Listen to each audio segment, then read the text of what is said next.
Hello and welcome back to our channel. My name is Brian. I'm an English antique dealer living in Normandy in France, and I'm just going to show you a few of the things that we've picked up on our travels this week, starting with these two jugs. Now, what have these two jugs got in common? The answer is that both of them are staying with us. One reason for this one staying with us is because Tracy's pilfered it, and this is a lovely old Victorian slipware jug.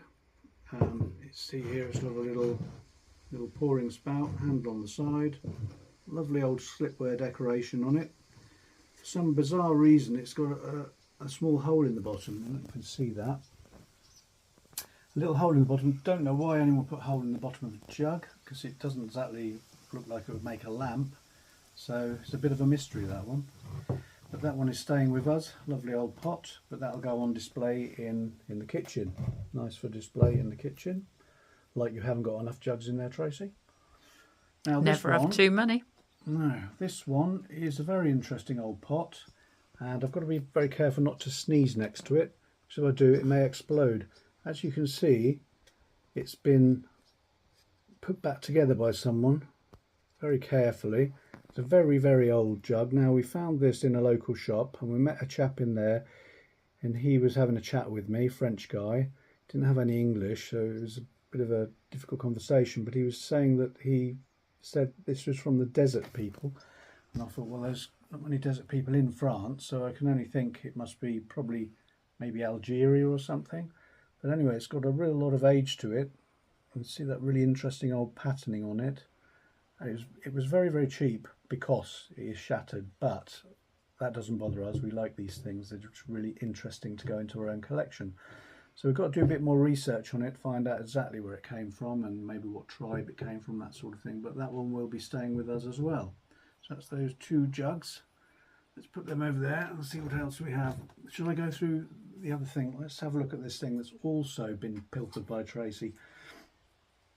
This is a very, very heavy bronze candelabra. It will have originally been in a pear. And it almost looks, if you look like that, it looks like it's got a branch missing here, but that's not the case. It would have stood on a mantelpiece, flat to the wall like that, comme ça. So that's why it stand like that. It's a really, really heavy bit of old bronze, and Tracy has taken this for a collection. What are you going to do with this, Tracy? Take the electrics off? Yeah, strip it out. Back to candles? Mm-hmm. Right, yeah. Always. Yeah, that's also another piece that has been taken. That won't be going on the site, unfortunately. There we go. Now, some bits that will be going on the site. If you're a fan of Hercule Poirot, and I certainly am, I love my Poirots. This is a old, I always forget what you call these things. Blotter. Blotter. Marble blotter. An old marble blotter from the 30s. Now, you can use this. It's a usable antique. This piece here unscrews and allows you to put some more paper in. You rescrew it back in place.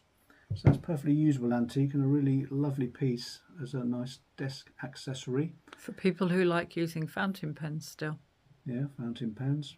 Very, very Hercule Poirot. So we love that bit. That should be going up on the site. Really nice marbling on that. Okay, let's have a look at this little chap. I do like buying these little statues and busts. I don't know who this is supposed to be. Bit of an Adonis or something like that, I don't know. I thought it was you, modelled on you. I can see why you would think that. But no, actually, it's a publicity piece. If you see here, Chasseurs André.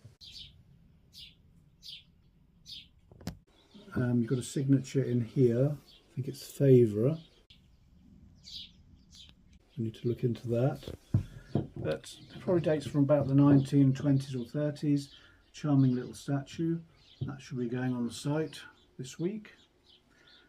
One of my favourite little things to buy. Okay, next we have a real true antique in the form of an 18th century bronze candlestick. Beautiful old piece, as you can see. It's probably nigh on 300 years old. It does stand with a slight bit of a wobble, which you would after 300 years on this planet, I think. It's very distinctive in its 18th century form. You can see it has sort of almost a rose base on it. Sometimes they often hexagonal, but this one has a sort of rose decor, very French as well. Underneath, it has had a bit of repair at some point in the past. I think you've got a bit of a square nut in there that's been used to shore Just it holding up. it together. But a beautiful bronze 18th century candlestick, as I say, probably 300 years old. So probably Louis XIV, Louis XV, original piece, beautiful piece. Actually, that one is on the site. We've got that one on already. Okay, where are we? Okay, our very last piece today is my pick of the week, which I absolutely love. It weighs a ton. It's this chap, this lovely, lovely dog on a marble base, very 30s, maybe 20s, certainly 30s, that period, deco period. This has got to be an Alsatian, hasn't it? You Or think? Malinois. I think Malinois? they call them over here, yeah. Malinois. Or in Belgium. Yeah, he's not bronze, he's spelter, but he's so well modelled. I haven't had a great look over for a signature, but I have to have a good check for signature. But as you can see, he's a beautiful piece. But he does weigh. We love anything dogs and cats, as you know. We just love it. And we will certainly. This one will be going on the site though, Tracy. He's not a keeper. He's got to go. But he's going to be a lot to ship because he weighs a ton. He's got to weigh about 4 kilos, I reckon. But there you are, beautiful, beautiful dog statue that unfortunately we're going to sell. Perfect for anyone who's worked with them. Yeah, worked with them, or yeah, like the Special dogs. the army dogs, the Very brave police dogs. Yeah, lovely, lovely dogs. So there we go. That's it for this week. We sell our bits on our Etsy shop, Secret Chateau. Come along, take a look. We're going to splice in a little bit of a video at the end of this one of our little picnic trip to the beach, which is just a little video to look at at the end of this video.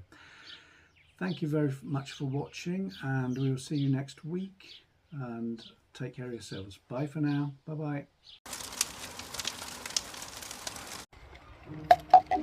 We've come to the beach for a picnic. We've just acquired these little picnic sets from the local shop, which are quite funky. Got my little salad there. Got a test tube here containing something to pour on my salad. Dressing. You haven't got a test tube, Tracy. Bad luck. No, but I've got one of these. I got one of them. Yeah. I've got a chocolate biscuit and I've got snacks. Excellent. And we've got a Belvoir Farm Organic Sparkling Elderflower Wine. Super, and some lemon tarts. And it's a beautiful evening. Just go a bit closer over there. Wine, yeah. People have just been doing some dog training on the field there. Wow, look at the white one. Stunning evening. We're going to go down to the beach for a quick look.